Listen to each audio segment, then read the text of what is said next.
भक्ति आंदोलन। भक्ति आंदोलन 600 से 800 ईस्वी के बीच में शुरू हुई थी। पूर्व मध्य काल में भक्ति आंदोलन दक्षिण भारत में वर्ण व्यवस्था तथा छुआछूत के कारण अत्यधिक फैल गई। यहाँ से भक्ति आंदोलन का प्रारंभ हुआ। भक्ति आंदोलन की शुरुआत सर्वप्रथम प्रथम नयनार संतों ने किया। इस आंदोलन की शुरुआत करने का श्रेय अलवर संतों को भी जाता है। भक्ति आंदोलन एक श्रेष्ठ स्वरूप देने का श्रेय शंकराचार्य को जाता है। शंकराचार्य ने अद्वैतवाद का मत दिया और कहा कि यह संसार झूठा है, ब्रह्मा सत्य है। इन्होंने स्मृति संप्रदाय की स्थापना किया। शंकराचार्य ने दक्षिण भारत में भक्ति आंदोलन को बौद्ध तथा जैन धर्म के प्रभाव को कम करने के लिए किया। इन्होंने अपने विचार के प्रसार के लिए भारत के चार दिशाओं में पीठ मठ का निर्माण कराया। उत्तर, दक्षिण, पूरब, पश्चिम। उत्तर में ज्योतिष पीठ बद्रीनाथ उत्तराखंड, दक्षिण में श्रीगेरी पीठ मैसूर कर्नाटक, पूरब में गोवर्धन पीठ पुरी ओडिशा, पश्चिम में शारद पीठ द्वारिका गुजरात।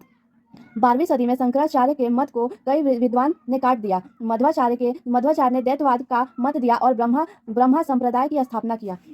निम्बंकाचार्य ने द्वैतवाद का मत दिया और संत संप्रदाय की स्थापना किया। वल्लभाचार्य ने शुद्धोद्वैतवाद का मत दिया और पुष्ट संप्रदाय की स्थापना किया। रामानुजाचार्य विशिष्टता द्वैतवाद का मत दिया और श्री गणेश की स्थापना किया। प्रारंभ में भक्ति आंदोलन दक्षिण भारत तक सीमित था। भक्ति आंदोलन को उत्तर भारत में लाने का श्रेय रामानंद को जाता है। रामानंद ने अपना उपदेश हिंदी में देना प्रारंभ किया। 16वीं शताब्दी में भक्ति आंदोलन अपने चरम कर्ष पर पहुंच गए और उत्तर भारत का भक्ति आंदोलन उच्च नीच तथा छुआछूत के विरुद्ध था। उत्तर भारत का भक्ति आंदोलन दो भागों में बट गया। भक्ति आंदोलन षड्युक्त भक्ति और निगुण भक्ति में बट गया। सगुण भक्ति में राम और कृष्णा और निगुण भक्ति में संत और सूफी। सगुण भक्ति, इस भक्ति के भक्त भगवान को एक विशेष रूप दिया जाता है। वे भगवान की मूर्ति या चित्र बनाते हैं और उनकी पूजा करते हैं। सगुण भक्ति दो भागों में बांटा। राम भक्ति, इस शाखा के भक्त भगवान राम की आराधना करते थे। इस शाखा के सबसे प्रमुख भक्त तुलसीदास थे, जिन्होंने अवधी भाषा में रामचरितमानस की स्थापना की। उनकी अन्य प्रमुख रचना कविता वाली, दोहा वाली, विनय पत्रिका है। ये अकबर के समकालीन थे। अकबर ने इन्हें नवरत्न में शामिल होने का प्रस्ताव दिया, लेकिन उन्होंने इस प्रस्ताव को रिजेक्ट कर दिया। दक्षिण भारत में राम भक्ति को फैलाने का कार्य त्यागराज ने किया। कृष्ण भक्ति, इस शाखा के सारे भक्त भगवान कृष्ण की आराधना करते थे। कृष्ण भक्ति में सबसे प्रमुख संत विट्ठल स्वामी, इन्होंने 8 शिष्यों को शिक्षा दिया, जिन्हें संयुक्त रूप से अष्टाछाप कहा जाता है। इस अष्टाछाप में सबसे प्रमुख शिष्य सूरदास थे। सूरदास की रचना सूरसागर प्रमुख है। सबसे प्रमुख महिला कृष्ण भक्ति मीराबाई की रचना है। महाराष्ट्र के क्षेत्र में कृष्ण भक्ति को एक साथ तुकाराम इत्यादि ने फैलाया। तुकाराम शिवाजी के समकालीन थे। गुजरात के क्षेत्र में कृष्ण भक्ति का प्रचार नरसिंह मेहता ने किया। इनकी कविता वैष्णव जन तो तेने कहिए है। यह महात्मा गांधी का भी पसंदीदा गीत था। बंगाल, बिहार तथा उड़ीसा के क्षेत्र भक्ति आंदोलन का प्रचार चैतन्य महाप्रभु ने किया। इन्होंने ही हरिकीर्तन प्रारंभ किया। कृष्ण भक्ति में संगीत बहुत ज्यादा है। निगुण भक्ति, इस भक्ति में संत किसी की मूर्ति या चित्र नहीं बनाते थे। वे बिना मूर्ति के ही आराधना करते थे। निगुण भक्ति दो भागों में बांटा गया है, संत भक्ति तथा सूफी भक्ति। संत भक्ति के अंतर्गत गुरु नानक, कबीर, धन्ना, सेना, रैदास जैसे संत आते थे। गुरु नानक देव, इनका जन्म अप्रैल 1469 ईस्वी में तलवंडी में हुआ था। यह स्थान वर्तमान समय में पाकिस्तान में है, जो ननकाना साहिब के नाम से प्रसिद्ध है। गुरु नानक ने सिख धर्म की स्थापना किया और गरीबों को मुफ्त में भोजन लंगर व्यवस्था शुरू किया, किंतु यह सुचारू रूप से नहीं था। अंतिम समय उन्होंने करतार साहिब में बिताए थे। इन्होंने ही गुरु की परंपरा को प्रारंभ किया था। इन्हें सिख धर्म का प्रथम गुरु कहा जाता है।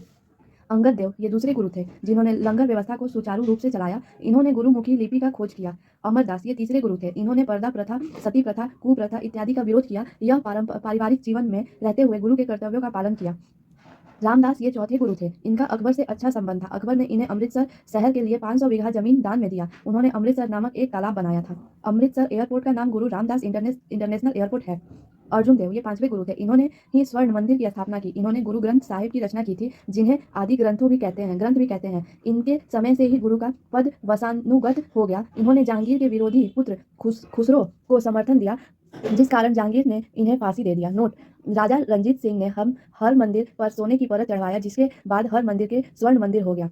सिख धर्म में सबसे ज्यादा जोर मानवता पर दिया जाता है। गुरु हरगोविंद, ये 6वें गुरु थे। इन्होंने अकाल तख्त की स्थापना किया तथा नगाड़ा बजाने की परंपरा शुरू किया। गुरु हरि राय, ये 7वें गुरु थे। इनका मुगल बादशाह द्वारा सिखों से अच्छा संबंध था। गुरु हरि कशन, ये 8वें गुरु थे। इनका कार्यकाल बहुत छोटा था। इनकी मृत्यु चेचक के कारण हो गई थी। गुरु तेग बहादुर, ये 9वें गुरु थे। इन्होंने औरंगजेब के विद्रोह पुत्र अकबर द्वितीय को स्वर्ण दे दिया, जिसे कारण औरंगजेब ने इन्हें इस्लाम रूप कबूल करने को कहा, किंतु इन्होंने इस्लाम धर्म कबूल नहीं किया, जिस कारण औरंगजेब ने दिल्ली चांदनी चौक पर हत्या कर दिया, जहां आज शीशगंज गुरुद्वार है। गुरु गोविंद सिंह, ये 10वें तथा अंतिम गुरु थे। इनका जन्म 26 दिसंबर 1666 को पटना साहिब में हुआ था, किंतु इनकी प्रारंभिक शिक्षा दीक्षा अमृतसर में हुई थी। इनके बाद गुरु का पद समाप्त हो गया। इन्होंने सिखों को एक सैनिक टुकड़ी में ढाल दिया और खालसा पंथ की स्थापना किया।